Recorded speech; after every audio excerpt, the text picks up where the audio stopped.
Okay, without further ado, what I'd like to do now is introduce Brian from Stormharvester. Brian, hello, how are you today?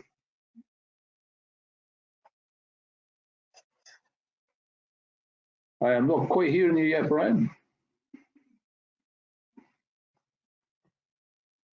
Just one or two sound issues with Brian at the moment, not coming through on voice, just whilst he sorts that out. I've just been unmuted, Andrew, thank you. Excellent, good. Okay, Brian, without further ado, over to you to tell us all about Stormharvester. Super, thanks, Andrew. So first of all, let me introduce myself. My name is Brian Maloney. My background in education is I'm a civil engineer. I've worked for almost 15 years as a drainage engineer, designing drainage systems and drainage networks. And this was where we identified a problem and an opportunity for Stormharvester. It's hard to believe, but almost all drainage networks in almost all cities around the world are practically ancient.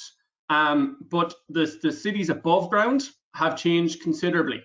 So you've got old pipework, old drainage systems suffering large capacity issues. They're significantly under capacity, given that the increase in size of populations, increase in cities, and of course climate change and increased rainfall. So this has led to two large issues. The first one is out of sewer flooding, which everybody will be quite familiar with. And the second one is pollution incidents.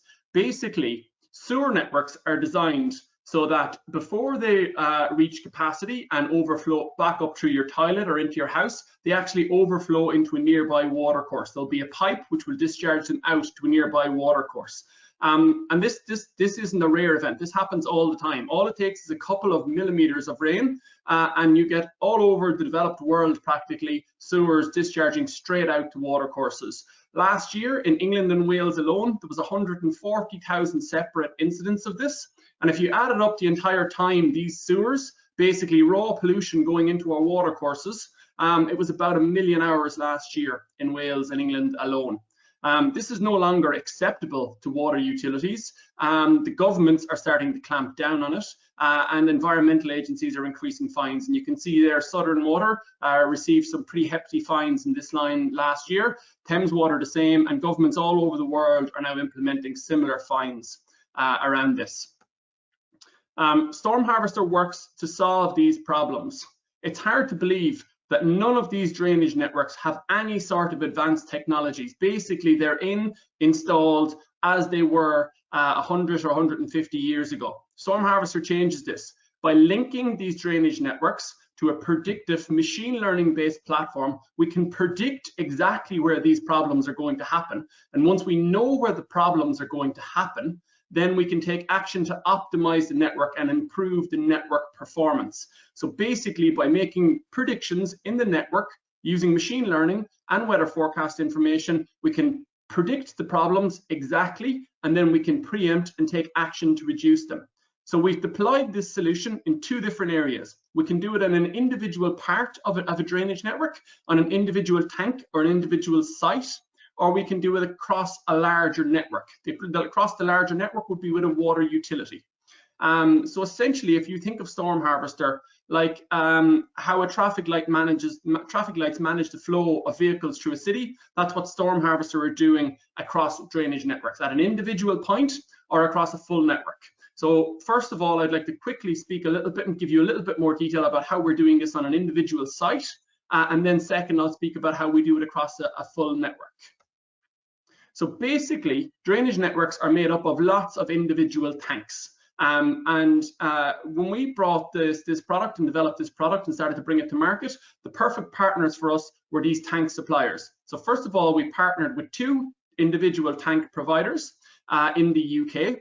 And that's allowed us to make early sales of 55,000 last year, and we've got a pipeline of about 150,000 in this respect. Essentially what we're doing here is we're linking the tanks of these providers to a forecast platform, allowing us to basically double the performance of the tank.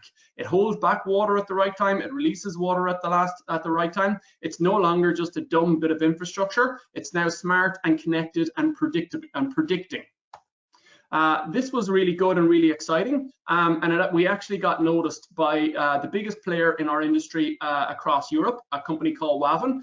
They're a multi-billion revenue company. They're the biggest supplier of these flood tanks around Europe. And because we started to win so many projects in the UK, and we were getting on so many specifications of new construction projects, they approached us to do a partnership deal. So we signed a partnership deal with them last year, which covers 19 countries. They're selling our system under our brand around 19 additional countries, not the UK where we had our original partnerships, 19 extra countries, and they're using our brand to do this. And already in about 7 or 8 months, they've spent over £500,000 selling and marketing our brand and our system around Europe. We basically have an army of salespeople from Waven out now selling and marketing our systems around Europe. And if you Google Waven Stormharvester, you'll see that this is becoming a new branch of their company. They're moving towards connected products, and Stormharvester is the brand that they've chosen to pioneer this for the first move into this sector.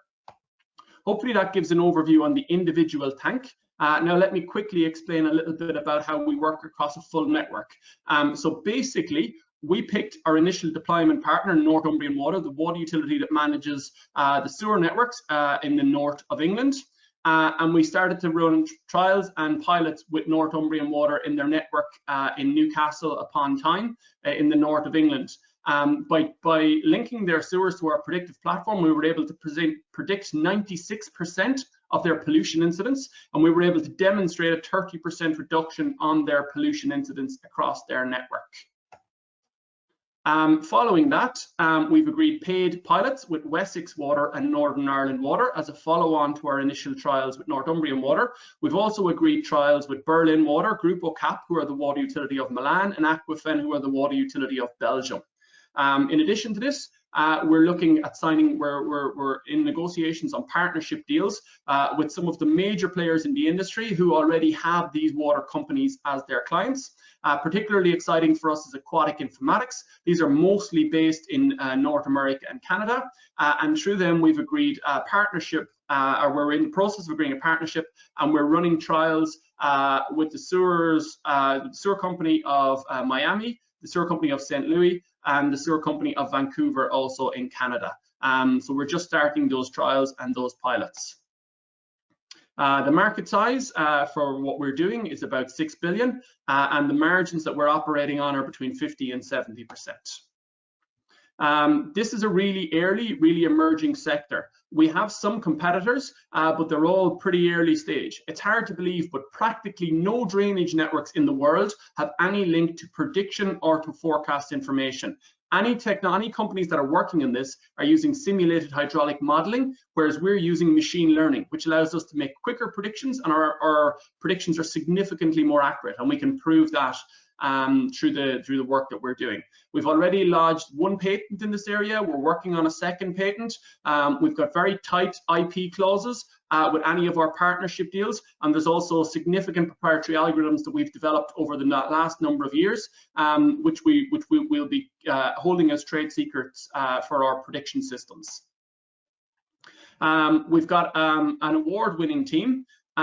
We've got members on the team who have significant startup founding experience, as well as experience in each individual discipline where we're operating, and practically everybody on that list now is full-time working with Stormharvester. One of the prizes to note, we won the Best Innovation in Civil Engineering at the Institute of Civil Engineer Awards last year. That was a very significant and very proud moment for us. In terms of the revenue and the projections, you can see there that within 5 years we're looking at running on profits of over 5.5 million, and we see a return of between 10 and 20x to any investors getting in at this point. We're raising 1.25 million. We're practically complete on our due diligence for about 1 million of that. And we're finalizing term sheets and should have term sheets signed. In terms of where we're going, we've a clear plan. We've got good early traction, good partnership deals. In fact, some of our partners offered to do this investment round for us, but we weren't keen on that. We like to keep our independence at this point and potentially look at further partnerships down the line. So hopefully that gives a good overview of the company, and delighted to take any questions. Brian, thank you very much indeed. Some real great market traction, some great partners who are already now marketing your technology. Really great to hear. I can see it's generated a lot of interest in the question and answer box. So John, handing over to you to put some of those questions to Brian. Yeah, thanks, Andrew. Yeah, as I said at the beginning, it's definitely a growth sector. I mean, water, often a case of too much or too little or in the wrong place. So here's a solution. Question in from Gillian Fleming. Could you please elaborate on the Waven partnership, as you can, of course, Brian, and do you see it, growing into a joint venture? Yeah, so the Waven partnership, that's really, really exciting for us. So essentially it covers 19 countries. They're selling our technology. We're like an Intel inside in their tanks. We make their tanks smarter. And the partnership deal covers 19 countries. They're all European countries. We're basically covering all of Europe, not the UK, where we already had our partnership deal in place. And it's a 5-year deal. It's exclusive, that they can only work with us for technology of this. They can't develop anything similar themselves. And we can partner with other tank providers who are providing different types of tanks, but not the type of tank that Waven are providing. We're exclusive to them in this, as long as they meet their sales targets, and their sales targets built into the contract at every stage. So every year the sales targets increase that they have to hit to keep the exclusivity of the product. So hopefully that gives enough of an overview. Thank you, Brian. And a quick question from Daniel Smart. He says, is it EIS qualifying? Yes, we've got our EIS certs, and so the investment that's already committed, some of that will be through EIS. Some of it is not. It's through funds that aren't eligible, but majority of that million that's committed is EIS. Brilliant. Those were the questions. Thanks a lot, Andrew.